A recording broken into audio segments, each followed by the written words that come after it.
What makes one property worth more than the other? Good day, Botswana, and welcome to Property Street Talk with me, Kagiso Mrokot. I hope you've had a wonderful weekend and you've rested. So let's jump straight into it. What determines a property's selling price? This is a common question that I meet as a valuer on the street, and I am doing that property valuation. A lot of times the problem statement is, Mr. Morokos, what is it I can do to improve the worth of my real estate? What is it that I need to know before I actually jump into real estate investment that makes my home valuable? And this is something that I always take delight and excitement of unpacking it for a lot of us, because of course the truth of the matter is no one property is homogeneous to the other, meaning that no one piece of real estate is similar to the other. They could be next to each other, but when we approach it in a valuation sense, the truth of the matter is that we treat each valuation as a unique interest. So we apply ourselves in that idea. But there are common understandings that to which as valuers, and when we approach a piece of real estate, we apply. That is common.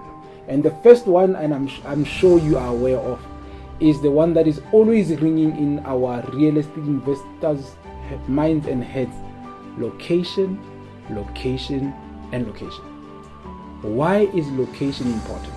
I can take you deep into economic development theories that have shaped a lot of metropoli, cities, towns, and settlements. I can take you into issues of town and country planning.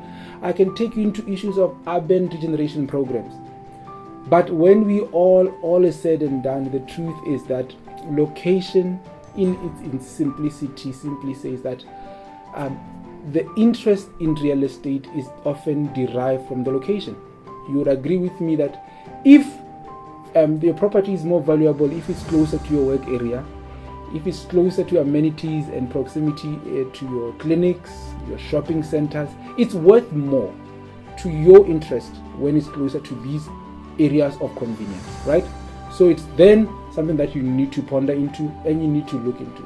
So location is an ideal that it exposes you to the capitalization and the interest of proximity and convenience, and hence why it is quite something that you need to ponder into. So I don't want to go and say closer to the CBD, closer to the morgue, or closer to the clinic, because we all accumulate different interests. I could take keen interest in a location that is closer to my church, while the other considers it a greatest location to be that one that is closer to their next of kin or their child's school. So location. But in the ultimate sense, for a valuer, the more you are closer to convenience and proximity to services, the more the interest in the land per square meter. Okay?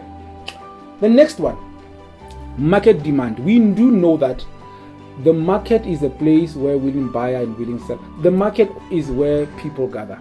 The market, sometimes I say, is public opinion. We know on the street what the market wants. We know that if you had a choice to own a property in Pakalane Golf Estate or own a property in Metsimotlabe, I'm not about to offend anyone. You know in your hearts where you would want to reside, right? So market demands, public opinion normally sometimes derive the value or the worth in the piece of real estate. So the market demand simply is that the pull factor to ultimately people choosing to be centralized in a certain area, whether it could be speculative, it could be idealized, but that urge is simply something that we call a market in its demand, right? Proximity to schools, shops, roads, services is one critical idea that like I said earlier on when I was talking about location, is quite key. It is worth unpacking. We would like to ideally stay in a place that is serviced with street lights, with sewer, and with water, unlike staying in an area where such are in limit or in scarcity. So those are things that you need to do. Now let's delve a bit deeper into this piece of real estate. The condition of the property is also what actually lowers and determines the selling price. When the workmanship or the state at which this piece of real estate was built is better than the neighbor who was a bit on the edge or did not employ the professional that we need, it becomes quite compromising. So the condition of that piece of real estate, the state in which it's in, the workmanship and the people who built it do determine the worth. So often at time you can still have a piece of real estate in Pakalani or in this urban category A areas, but because of the condition of the houses, it drags the value or the worth down.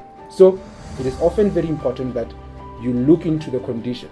Condition could be the build up, the brick and mortar, and then the features could be what now a lot of us ultimately find sentiment in. It could be that artificial lawn, it could be that swimming pool that complements, it could be, please note, it's a disclaimer, that is not always material to the actual true value. A lot of us jump into actually putting in swimming pools when they're about to sell, or jumping into rehabilitating their kitchens, or putting in a bigger driveway, assuming that it will bring worth and value to a piece of real estate. So that is a disclaimer. It's part and parcel of it. It's not the entirety of what brings worth to a piece of property. So price is a story by the market forces, not just emotion. Let us not apply sentiment when we are trying to derive value or worth in the pieces of real estate that we own. It is important for you to know that the idea of bringing about or purporting an opinion in a piece of real estate is both a science and an art. The science is what I've been talking about. The science is the clearly written out issues of title, of plot size, of location, of plinth, of built up. It's so many things.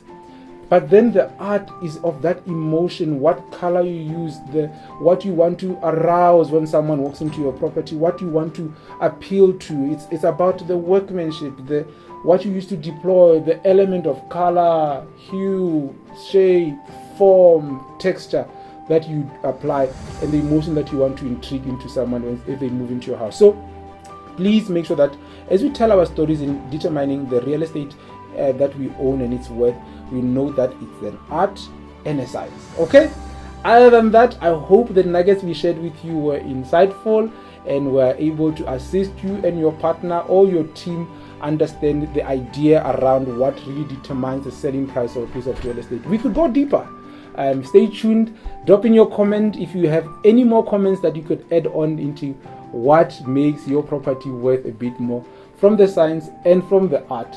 I'm excited to hear from you. So drop in that comment, like our page, go and visit our proud sponsors who are TKM Maintenance, Morox Properties, Suitability, WMM Academy, and of course the Word Events. Other than that, from me, Kagiso Morokozo, and my lovely team at Property Street Talk, it's a good day.